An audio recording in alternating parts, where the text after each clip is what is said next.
Hey YouTube, welcome back to the channel.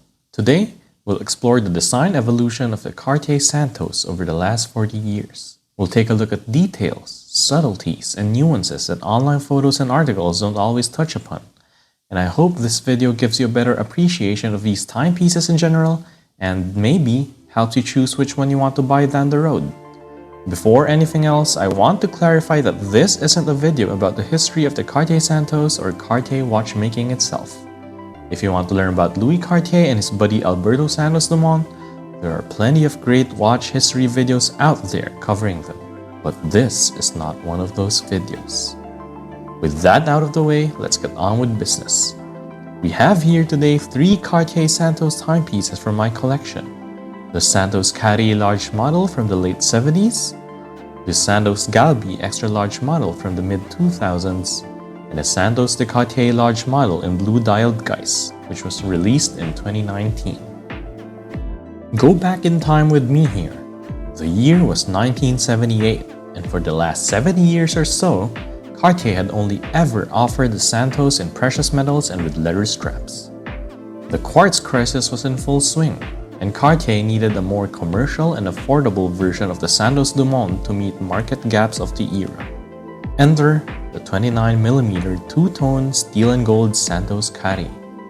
For the first time ever and not just limited to the Santos line, Cartier used stainless steel to case a timepiece.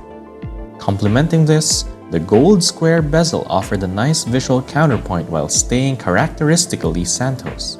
Sport watches were on the rise at that time, and this was Cartier's interpretation of one. It had a tiled bracelet with gold screws inspired by the watch itself, pointed crown guards, and an automatic movement inside. With all these changes, the Santos Carrée effectively transformed public perception of Cartier's watches from occasional dress pieces to must-have daily beaters. French for square, Carré is a fitting name for this watch, given the flat surfaces and angles you find on it. Viewed from the side, the square bezel sits perfectly flat on the watch case, itself flat between the lugs as well. This theme extends to the bracelet too. Because the links are not curved at all, the bracelet tiles beautifully shimmer about in an all-or-nothing manner when you roll the watch around.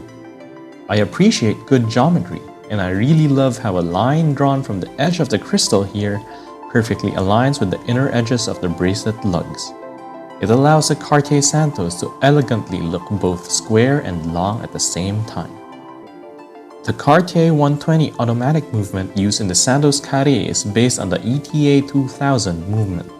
While small in diameter, this movement is rather tall, which made a bulge on the caseback necessary.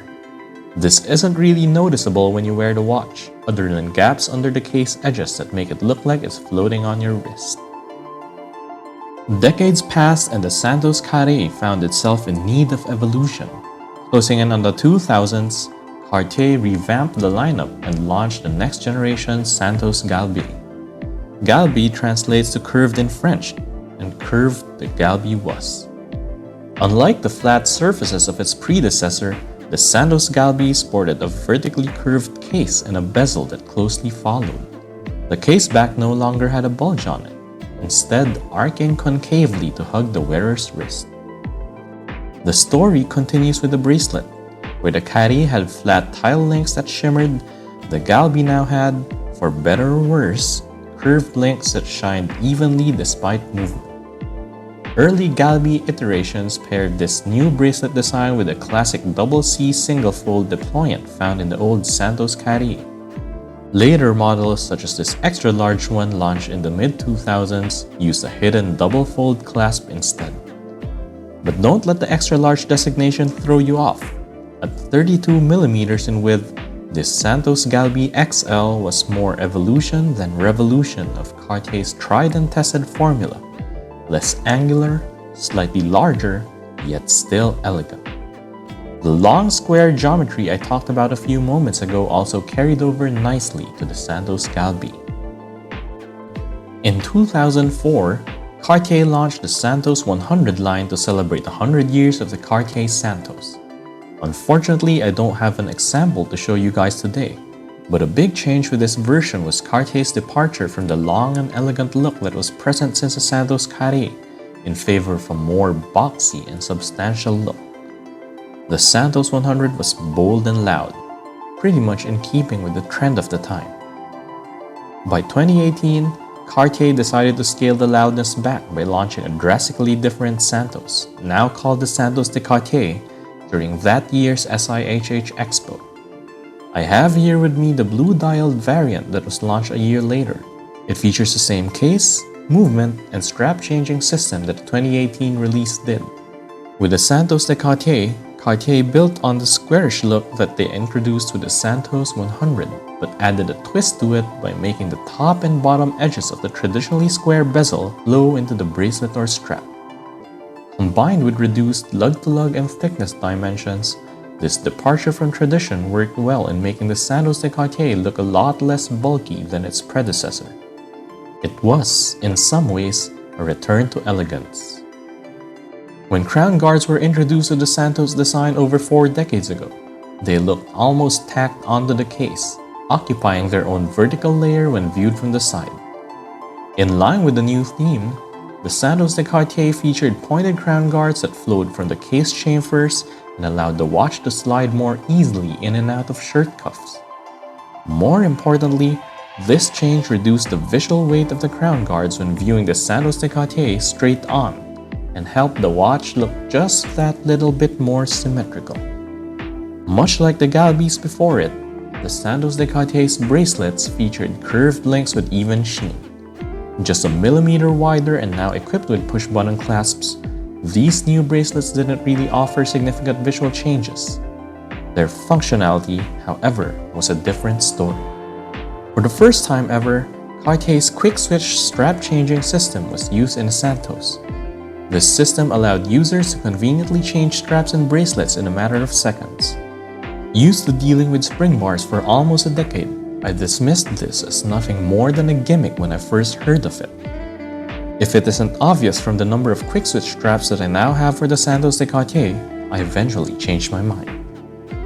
By allowing users to conveniently alter the Santos de Cartier's aesthetics, the quick-switch system made this iteration of the Santos a lot more versatile than the ones that came before it.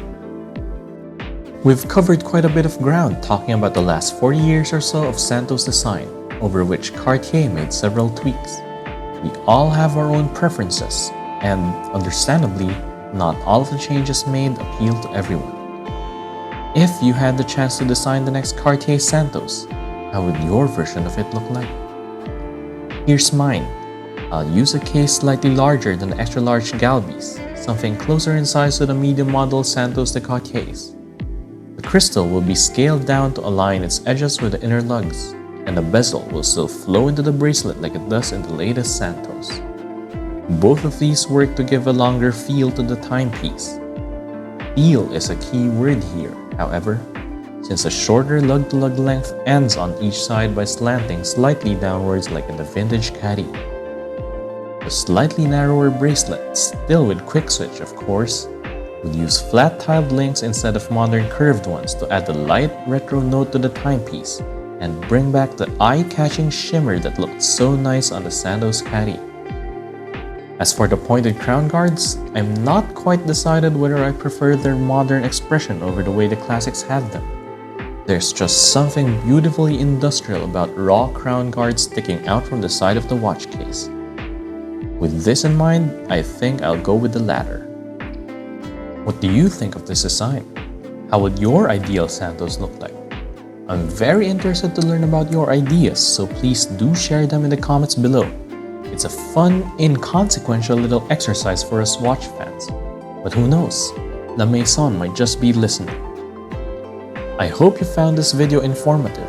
If you want to see more of these, please feel free to hit like on this video and subscribe to my channel. Promise not to spam your feed with clickbaity thumbnails and the like. Thanks for staying till the end, and I'll see you next time.